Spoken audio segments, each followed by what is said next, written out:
value valuing process. So teachers needed to listen carefully to students' expression of interest, attitudes, and the other value indicators. Perhaps a clarifying question or a reflection, or simply acknowledging that you have heard what the student have said will help them go through with the valuing process.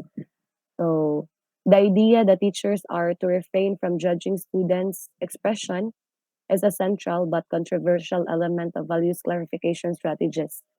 So as noted, if students anticipated that their expressions were going to be judged in some way, then expression would not be forthcoming and the values clarifying process would be undermined. So only if students feel that they could safely share their genuine concerns, worries, attitudes, and interests could the value clarifying process advance. Because sometimes our students cannot, they feel that they will be judged. So there will be no honesty, and then the valuing process will not be effective. So it is important that we make our students feel safe and they are so that they can share honestly their what they have feel or what they have experiences at home or in school or in the society that they're into. So thank you for listening. That will be my report. Any questions? Sustentuhan yung pamilya ko kung ano man yung ginawa nila sa akin ngayon. Gusto ko magkaroon ako ng sariling house and lot at saka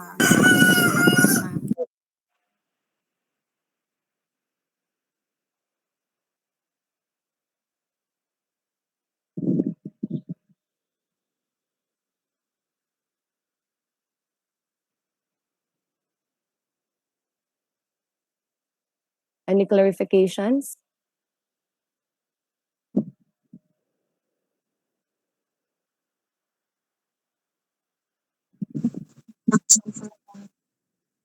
Okay.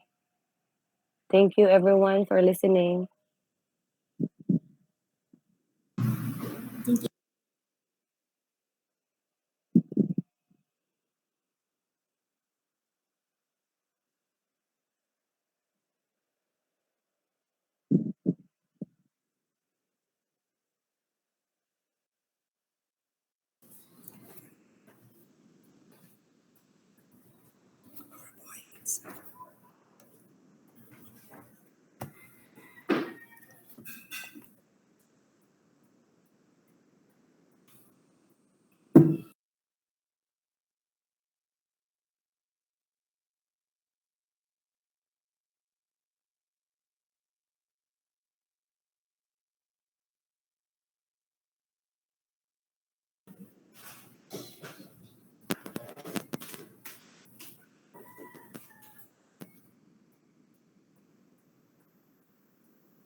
Good afternoon, everyone.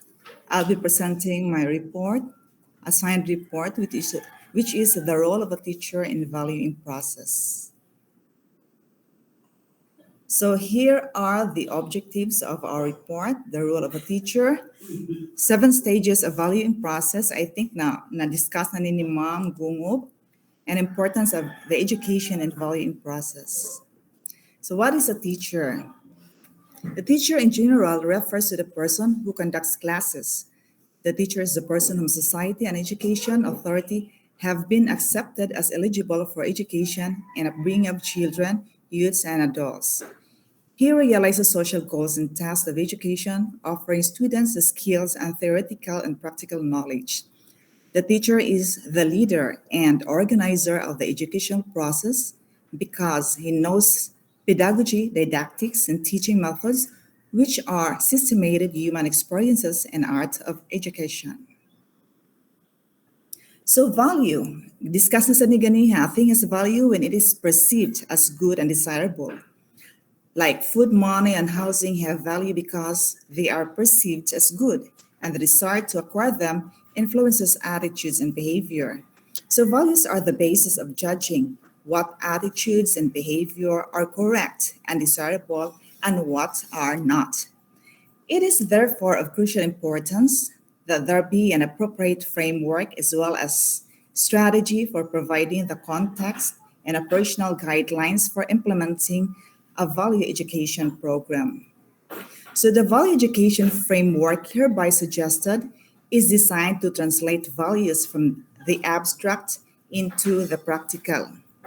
Values such as discipline and concern for the poor are ineffective unless they are internalized and translated into action. Therefore, there is a need for values education that is meaningful and effective. Mao na ang role ni teacher nga kita jud mo set as an example to our students atong action, atong words na express nato kinahanglan careful jud ta kay kita may example sa atong students. So values are standards or principles considered important in life. Na-discuss na sa din nato katong coming from within, mautong nature, and the values being practiced, mautong nurture. When we say nature, coming from within, mao na ang love, kindness, compassion, mercy, sympathy, and empathy. So pagkatao nato na nataana.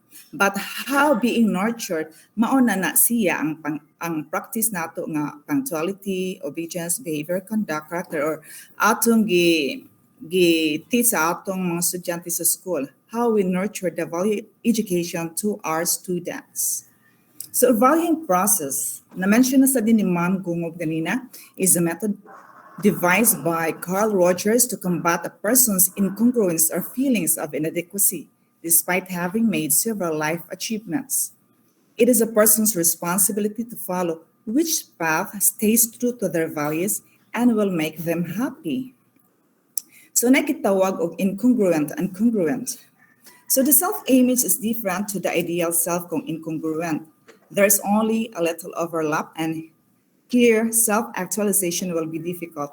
Like for example, kung ang person ganahan siya magpulis pero nagmaestra siya, though ni success siya as a teacher, pero di siya fulfilled wala jud niya na fulfilled ang satisfaction kay dili man jud na niya gusto. But when we say congruent, self-image and ideal self is similar to the ideal self ang self-image niya. This person can be self-actualized. Example ani kung ang person ganahan ka ayo magmaestra niya ang iyang gikuha sad maestra, therefore fulfilling kay sa iyang part na nakabuot niya ang teacher nga profession. So valuing process influence our behavior. When you evaluate different experiences, the organismic valuing process influence whether you view them positively or negatively. Those that have the potential to enhance a self are viewed in a positive way, and those that pose a threat or are inconsistent with how a person views themselves will be judged negatively. So depende rin jud ang judgment sa usa ka tawo sa imong upbringing kung usasag ka as a person. Kay kasagaran na kung imong upbringing nindot, so mo view ka sa situation in a positive way, bisag ang result negative. So, here are the exploring teachers' values and valuing process.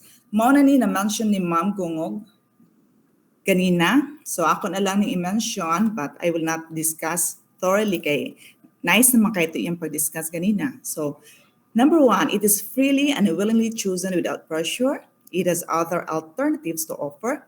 It has been chosen carefully with consideration on its possible consequences. It is well appreciated and prized. It is properly acknowledged in public. It is displayed in your behavior, and it is a lifetime value and not a fancy act. So, values education. As part of the school curriculum, it is the process by which values are formed in the learner under the guidance of the teacher and as he interacts with his environment. But it involves not just any kind of teaching learning process. The following have to be considered by anyone who is involved in values education. The subject matter itself is values, has a direct and immediate relevance to the personal life of the learner. So karon ang atong wala naman tayo values ESP naman atong tawag ano niya pwede pud ang homeroom guidance mao na natong basis sa values nga adto ta as a teacher adto ta mo input sa mga values sa ESP and homeroom guidance maka-guide ta sa students. And the process is not just cognitive.